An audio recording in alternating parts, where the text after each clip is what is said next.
आज ही के दिन पाकिस्तान ने कश्मीर में घूमने आए 26 हिंदुओं को पहलगाम में मरवा दिया था। संयोग की बात देखिए कि इजराइल आज भी वो पहला देश बन गया है जिसने पहलगाम आतंकी हमले में मारे गए 26 निर्दोष हिंदुओं को याद किया।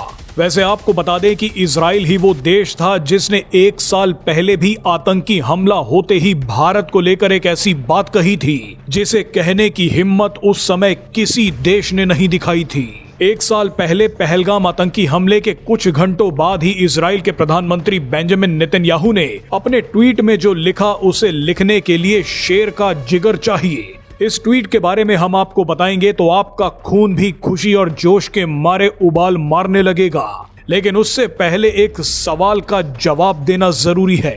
दरअसल संयुक्त राष्ट्र में फिलिस्तीन के लिए नियुक्त की गई विशेष दूत फ्रांसिस्का एल्बनीज ने नाराजगी में पूछा है कि भारत इजराइल की मदद क्यों करता है।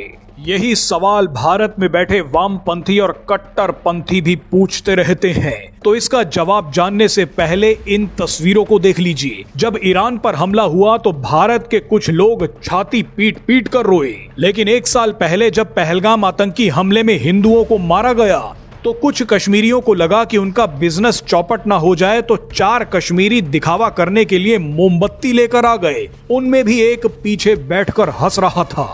बहरहाल आज पहलगाम हमले की पहली बरसी पर आप ये जान लीजिए कि भारत इजराइल का साथ क्यों देता है। जिस दिन पहलगाम आतंकी हमला हुआ था उसी रात इजराइल के प्रधानमंत्री बेंजामिन नेतन्याहू ने पीएम मोदी को फोन मिलाया था।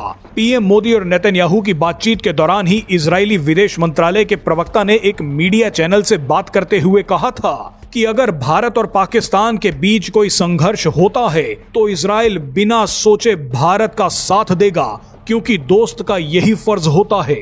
इजराइल के प्रधानमंत्री बेंजामिन नेतन्याहू ने उसी दिन बाकायदा लिखकर ऐसी बात कही जिसे कहने से दुनिया बच रही थी। नेतन्याहू ने कहा कि मैं और पूरा इजराइल इस्लामिक आतंकियों के हमले में मारे गए लोगों के प्रति संवेदना व्यक्त करते हैं। हम भारत के साथ कंधे से कंधा मिलाकर रहेंगे। नेतन्याहू ने बिना दाएं बाएं किए आतंकियों का धर्म बता दिया। जिस वक्त भारत में बैठे कई फर्जी बुद्धिजीवी आतंकियों को शूटर बोल रहे थे, मिलिटेंट बोल रहे थे, उस समय नेतन्याहू ने इन पाकिस्तानी आतंकियों को इस्लामिक आतंकी कहा था। हैरानी की बात देखिए कि पहलगाम में आतंकियों ने हिंदुओं का नाम पूछ पूछ कर मारा, हिंदुओं की पहचान करने के लिए उनकी पैंट उतरवाई। लेकिन जब नेतन्याहू ने आतंकियों को इस्लामिक आतंकी बोला तो कई लोग नाराज हो गए। बहरहाल आप ध्यान दीजिए कि इजराइल ने यह सब कुछ पहलगाम हमले के कुछ घंटों बाद ही कह दिया था, जिस वक्त बाकी दुनिया के देश नफा नुकसान देख रहे थे, अपने बयानों को सोच समझकर लिख रहे थे, आतंकियों को आतंकी कहें या शूटर्स कहें इस पर निर्णय ले रहे थे। उसी दौरान इजराइल ने कह दिया था कि भारत जो एक्शन लेगा हम भारत के साथ खड़े रहेंगे।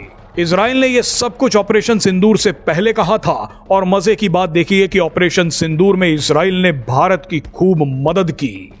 संयुक्त राष्ट्र में फिलिस्तीन का एजेंडा चलाने वाली फ्रांसिस्का एल्बनीज को पता होना चाहिए कि पहलगाम आतंकी हमले के बाद फिलिस्तीन की सरकार ने क्या बयान दिया था। जब कश्मीर में आतंकियों ने हिंदुओं का नाम पूछ पूछ कर मारा, उस समय भी फिलिस्तीन ने अपने शोक संदेश में जानबूझकर इस्लामिक आतंकियों को शूटर कहा था। आज नौबत यह है कि फिलिस्तीन और हमास के लोग पाकिस्तान में जाकर पाकिस्तानी आतंकियों से मिलते हैं और इनकी हिम्मत देखिए कि ये सवाल भारत से पूछते हैं कि भारत इजराइल की मदद क्यों करता है।